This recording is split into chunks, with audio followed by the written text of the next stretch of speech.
A key player in the investigation of Cameron Todd Willingham's murder conviction is speaking out for the first time. 5 years after Willingham was executed for the deaths of his 3 children, and crucially just days after Texas Governor Rick Perry removed commissioners from the scientific panel investigating whether Willingham was in fact innocent. Since Willingham's execution, at least 6 arson experts have examined the evidence and found no credible indications the fire was intentionally set. Just today, Texas Governor Rick Perry, who's up for re-election, spoke out. He's been silent now for a long time. He spoke out about removing 4 commissioners from the panel and about his confidence in the way the case was handled. We have a system in this state that has followed the procedures, and they found this man guilty every step of the way.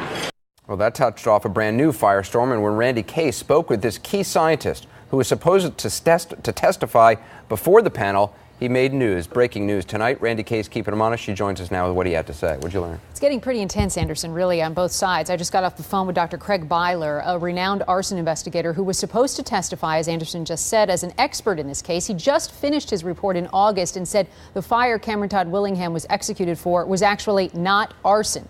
Moments ago, he told me he's calling on the governor's appointees to the commission to resign and call for the reinstatement of the removed commissioners. He said it is not a matter of qualifications, but a matter of, quote, personal integrity. He said, Anderson, that it's really pretty sad that it has come to this. We've offered the governor multiple opportunities to come on this program to talk about this. We've been covering this case for a long time. He's declined those opportunities, but he did speak out today. He did. In Texas, the governor did come out swinging, actually, railing against Cameron Todd Willingham, who was executed in 2004 under Governor Perry's watch. Listen to what he said. Willingham was a monster. This was a guy who murdered his 3 children, who tried to beat his wife into an abortion so that he wouldn't have those kids. Willingham was convicted of arson homicide for setting a fire that killed his 3 little girls. Mr. Perry refused to grant Willingham a stay, even though the governor had been presented with some new evidence just before the execution that called into question Willingham's guilt. An expert had determined the fire was not arson. Now, just before tonight's show, I spoke with Willingham's stepmother about the governor's comments. Eugenia Willingham told me, quote, the governor didn't know Todd. If he did, he wouldn't have such harsh judgment. Todd was a good father who cared for his kids. And one of Willingham's final wishes, in fact, was to have his ashes spread on his children's graves. Anderson. One of the things the governor also talked about was that he says due process was followed in this case. He did say that, and he's still saying that. In fact, listen to what he said about that just today. How many courts looked at this? There were 9 federal courts that looked at this case. 9 federal courts. It was before the Supreme Court of the United States 4 times. Now, surely, Peggy, you're not saying that the Supreme Court of the United States fouled up 4 times. So is that true? Well, I want to be really clear here, because more than half a dozen fire investigators have said that this fire was not arson, and the courts ruled on the evidence that's now in question. The state commission was supposed to be the final word on whether or not an innocent man was put to death. It hired its own expert, Dr. Craig Byler, who we mentioned was set to testify at this critical hearing on the case when Governor Perry fired 4 members of the commission suddenly, just 48 hours before the hearing. The hearing was abruptly canceled, and tonight, Governor Perry blasted Dr. Byler's findings, saying even Willingham's own defense attorney slammed the report. He has come to clearly believe in his guilt, and he said that study that Mr. Bleier came forward with is nothing more than propaganda by the anti-death penalty people across this country. Dr. Byler told me tonight, quote, I have no connection with any anti-death penalty groups. My report is a scientific investigation with no political agenda. And we should point out, Dr. Byler hasn't commented publicly on this matter until now, right here on 360. And he didn't hold back tonight. He told me, quote, the governor's actions in making appointments to the commission represent a severe conflict of interest and is unethical. He should have recused himself from any appointments to that commission because now it gives the appearance he's using his political clout to protect himself against any incrimination by the commissioner. All right, Randy, appreciate that. A lot to talk about now. Governor Perry is weighing in with us now. Colleen McCain Nelson, editorial writer for the Dallas Morning News.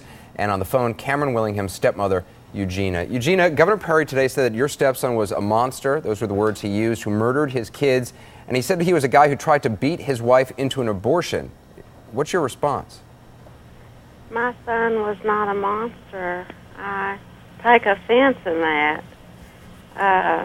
He was a loving father.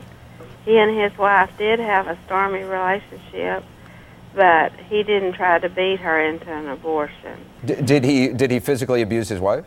Yes, he did. But she physically abused him. It was fair play, I guess you'd call it.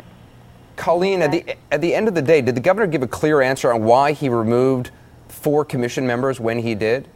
Well, he said that this is just standard operating procedure, nothing political to see here, just move along, that he can appoint and reappoint people as he sees fit. But the timing is terrible, and regardless of his motives, his actions have had a chilling effect on this important investigation, and he's managed to delay or possibly even derail this investigation. So he hasn't really given a good explanation of why it was imperative to swap out all of these commission members 48 hours before the hearing. And Eugenia, the governor also said that Cameron in the death chamber, quote, with his last breath, spewed what the governor called an obscenity-laced tirade against his wife. Is that true?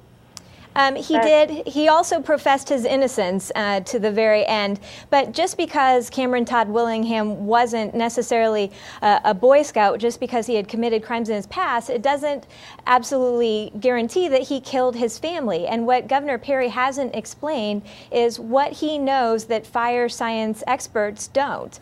And he's basically saying, I'm certain about this, without offering any explanation of what convinces him to be certain. Eugenia, this next question is to you.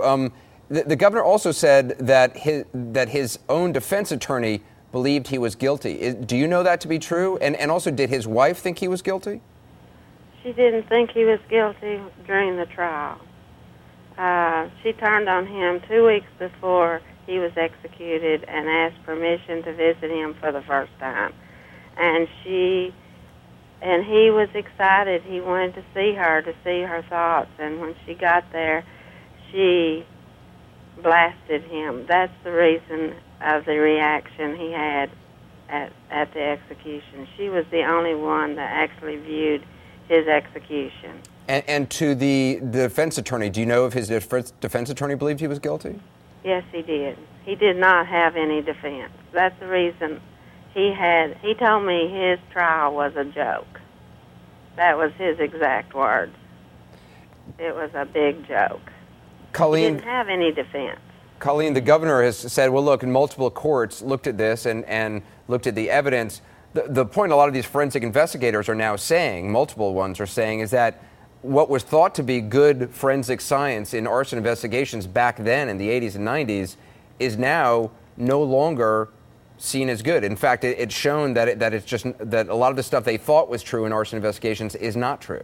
Absolutely. And in fact, just as a lot of advances in technology have resulted in exonerations related to DNA evidence, new advances in arson science could result in the same thing. We could see some arson cases being overturned because we know more about fires, we know more about arson, and so what experts thought to be true in the past doesn't necessarily hold up anymore.